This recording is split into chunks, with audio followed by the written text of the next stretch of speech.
ልረሳሽ አልቻልኩም ፍቅርሽ ረቶኛል ልለይሽ አልፈልግም ኪዳን ሸብቦኛል ምንድነው መፍትሄው መላው ብልሃቱ መላው ካንቺ ጋር ነው መላበኝቱ ሰላም ዲናችሁ በያላችሁበት ሁሉ ነገር ሰላም ነው። አሸይና እንዲወላችሁ እሙኝላችሁ አለ ቢስጭስ ጉንድሉ ማለት ላይክ እና ሼር ያደርጋችሁ ሐሳቦቻችን ለብዙዎች አካፍሉ። ለዚህም ሁሉ አመሰግናችኋለሁ። ዛሬ ሚዛናችን ዘላችሁ መጣና እንግዲህ ሊረሳት ያልቻለች እጅግ በጣም ውብ የሆነች ፍቅረኛቸው የኢትዮጵያ ኦርቶዶክስ ቤተክርስቲያን ለማማት ለሐሜት ዮናታን አክሊሉ ከኢትዮጵያ እስከ አሜሪካ ድረስ በረው አሜሪካ ላይ ፖድካስት የሚመስል መድረክ አዘጋጅተው ኢትዮጵያ ኦርቶዶክስን ሲያምነው የዋሉት እውነቱን ለመናገር ከልባቸው ከደም ስራቸውና ከአጥንታቸው የኢትዮጵያ ኦርቶዶክስ ቤተክርስቲያን ፍቅር ሊወጣ አልቻለም። ባገኙት መድረክ የሚዘምሩት የኢትዮጵያን ኦርቶዶክስ ቤተክርስቲያን ነው። እንደምታስታውሱት ትዝታ ሳሙኤል ባለፈው 30-40 ሺህ ሰው ሰብስበው በሚሊኒየም አዳራሽ ሲዘምር የዋለ የኢትዮጵያ ኦርቶዶክስ ቤተክርስቲያን ነው። ቲክቶክ ላይቭ ላይ ወጥቶ የሚያወራው ስለ ኢትዮጵያ ኦርቶዶክስ ቤተክርስቲያን ነው።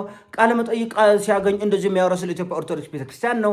ሊረሳት ያልቻላት ነች ኢትዮጵያ ኦርቶዶክስ ቤተክርስቲያን እና አንዳንድ ነገራቸው ያስቃል። ማለት የጀበና ቡና ሐሜት ነው የሚመስለው እና ከቻላቸው ለሌላ ጊዜ ለወሬው ድምቀት እንዲሆነው ዮናታን አክሊሉን ትዝታ ሳሙኤልንም ሪኮመንድ ማድረጋቸው የጀበና ቡና አፍሉ እንደ እናቶቻችን ነጠላ ላያቸው ላይ ቁጭ አድርጋቸው እየቋጫቸው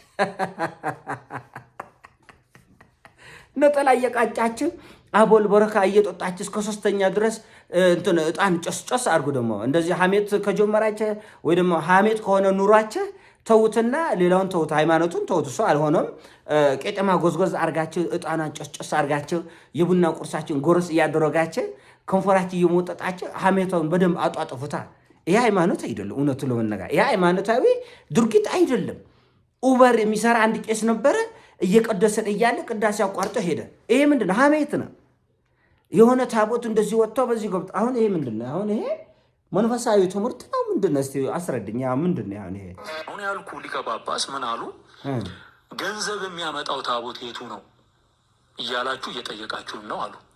ስብሰባ ካህናቱ በተሰበሰቡበት ገንዘብ የሚያመጣው ሐሜት ነው። እንግዲህ አሁን ይሄ በክርክር ለምሳሌ ገብርኤል ነው ብዙ ስለት ሰሚ ነው እየተባለው ና ብዙ ቦታ ገብርኤል ታያለ። ሐሜት ነው። እንግዲህ ይሄ ምንድን ነው የሚባለው? ትምህርት እያስተማረ ነው የምትሉት? ምንድን ነው የምትልኝ? ይህን እስቲ ቆይ እንስማ። ግን ስለት ሰሚ ተብሎ እኛም ያደግንበት ወደዚህ ወደ ሐዋሳም ዲላም ጭጩ ገብርኤል የሚባል አለ። በጣም ከፍተኛ ገቢ ነው የሚያስገባው እና የሚደገም ድግምት አለ እዛ ታቦት እና ሐሜት ነው የያዛችሁት። እውነቱን ለመነጋገር እና ሐሜት ከሆነ ዘንዳ ደግሞ እጣናችሁን ጨስጨስ አድርጎ ባገኛችሁት ቤት መድረክ ኦርቶዶክስ በዚህ ገብታ ኦርቶዶክስ በዚህ ወጣ። የእናንተን እውነት መቼ ነው የምትሰብኩት?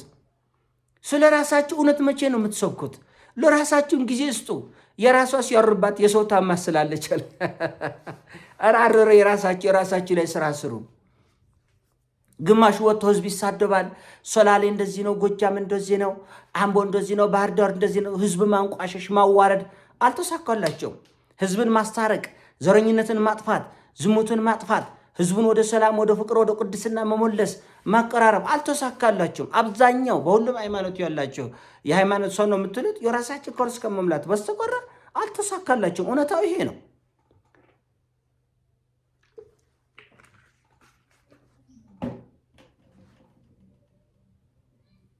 እውነታው ይሄ ነው። አልተሳካላችሁም። የተሳካላችሁ ነገር ምንድን ነው? እርስ በርስ መሻኮት። ኦርቶዶክስ ውስጥ ያለ ሃይማኖት አባት ተብያች እርስ በርስ መሻኮት፣ በሰፈር በሃይማኖት የትግራይ የኦሮሚያ የአዲስ አበባ እየተባለ መሻኮት። በፕሮቴስታንት ውስጥ ያለው ልክ እንደነ እየጭፋ ከወንጌል አማኞች ካውንስል ጋር መሻኮት፣ በእስልምና ውስጥ እንደዚህ መሻኮት። ከዛኛ ደግሞ በብሔር በሰፈር በመንደር መሻኮት። ሚናችሁን ሀገር የመገንባት ሰላም የማምጣት ህዝብ የማፈቃቀር የማቆራረብ ንጹህና ቅድስና እድጎትን ምን አልተሳካለ። ሐሜት ነው፣ ብሽሽቅ፣ ቡትቶ ያልበላህን ማንኮካለ ፎከታ የራስን ሃይማኖት ላይ ስለት የሚያመጣው ገብርኤል ነው፣ ስለት የሚያመጣው ቅዱስ ሚካኤል ነው። እዛ ጋር ገብርኤል ቤተክርስቲያን አለ። እዛ ጋር የትም ይኖር ያልበላህን አትኮክ ፎከታ። እውነት የላቸውም። ማበሻሽቅ ልክ ከፖለቲከኞቹ በላይ በነገራችን ላይ እዚህ አገር የዘር ፖለቲካ እያፋፋሙ ህዝብ ከሚያጨራርሱት በላይ በደም የተነኮሩት መንፈሳዊ ካባ ውስጥ የተደበቁ ህዝብን እንደ ህዝብ የሚሰርቡ የሚያንቋሽሹ እከሌ አገር ጠንቋይ ነው፣ እከሌ አገር ጎዳይ ነው፣ እከሌ መተተኛ ነው፣ እከሌ እንደዚህ እያላችሁ ዋና ደም አፍሳሾቹ እዚህ እናንተ ናቸው። ከፖለቲከኞቹ በላይ ከመንደርተኞቹ በላይ አደገኛ ቀውሶች እዚህ አገር ላይ ቲክቶክ ላይ ብላይ ኦርቶዶክስ፣ ዩቲዩብ ላይ ብላይ ኦርቶዶክስ፣ መድረክ ሲሰጥ ኦርቶዶክስ። አሁን ሚሊኒየም አዳራሽ ላይ የተደረገ ነገር ውርደት፣ እፍረት እኮ ሌብነት እኮ ነው። የኢትዮጵያ ኦርቶዶክስ ቤተክርስቲያን ጽናጽናን፣ ከበሮዋን፣ አለባበሳን ሁሉ ኮፒ ከዚህ በፊት አልነበራችሁ። ለምን አላደረጋችሁትም? ከዛ በፊት ለምን አላደረጋችሁትም? አሁን ሙስሊም የኦርቶዶክስን አይለብስም። በምንም ተአምር ኦርቶዶክስ የሙስሊምን አይለብስም። የራሳቸው አላቸው። ሙሉ ትምህርቱ የራሱ ቃሉ የራሳቸው ሁሉ የራሳቸው አለ። እኛ የራሳችን አለ።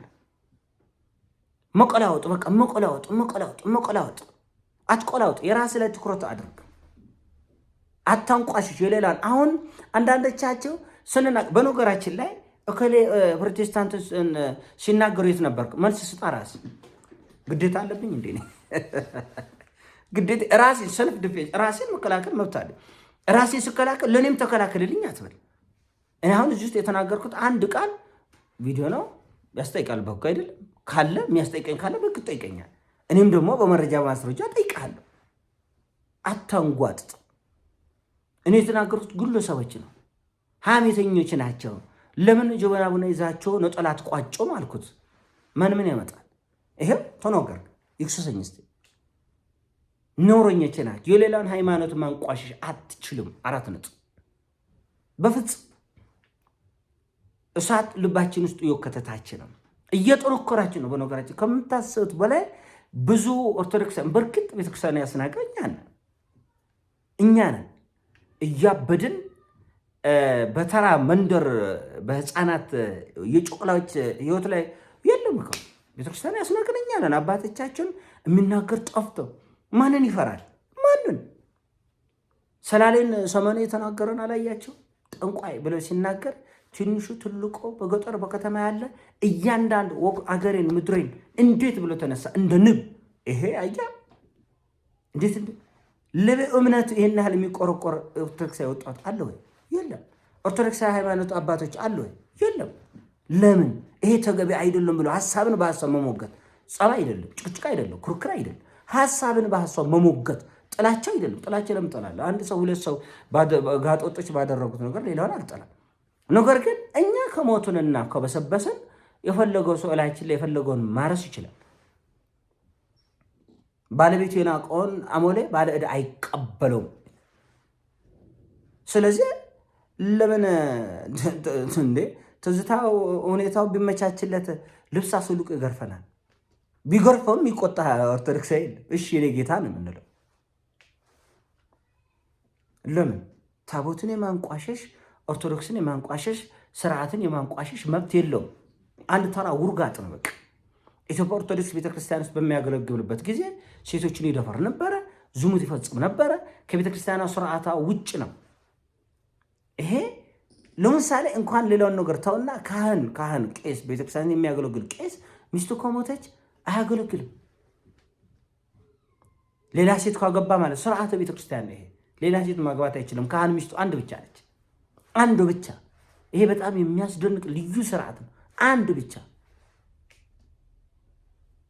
ከሞተች ሌላ ሚስት ማግባት ከፈለገ ክህነቱን ያስረክባል፣ ወይ ደግሞ ክህነቱን በንጽህና ይዞ ከዛ በኋላ በክህነቱ ብቻ ይኖራል፣ ወይ ደግሞ ክህነቱን ያስረክብና ሌላ ሚስት ያገባል።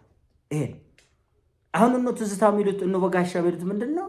እንደፈለግን ዝሙትም እየፈጸምን ድቁናችንንም ሳትወስዱብን እንደፈለግን የምንኖር ነው። አይሆንም ሲባል አይ እንደዛ ከሆነ እናንተን የምናበሽቅበት የሆነ ሰፈር እንሄዳለን። ያ ደግሞ አይሆንም። እና ሁሉ ነገር በልኩ በስርዓቱ በአግባቡ መሆን ይገባል። ያለበለዚያ ይሄ ቅጥ ያጣ ወጥ የረገጠ ስርዓት አልበኝነት የተሞላበት ድርጊት ዋጋ ያስከፍላቸዋል። ድኩማን በመንፈሳዊ ሕይወት ውስጥ የተደበቁ ድኩማን ከእርሳቸውን ከመሙላት በቀር ለሀገርም ለዓለምም ምንም ፋይዳ የሌላቸው። ለዓለምማ ኬት ታመጡታላችሁ? ለመንደር ያልጠቀማችሁ ለዓለም አጠቅም። እና በልክ ብትሆኑ ጥሩ ይመስለኛል። የኔ ሀሳብ ነው። ሲሞቻችሁ ላይክ አድርጉ፣ ያልተመቻችሁ አንሰብስክራይብ አድርጋችሁ ትወጣላችሁ። በያላችሁበት መልካም ጊዜ ሆነላችሁ። ፒስ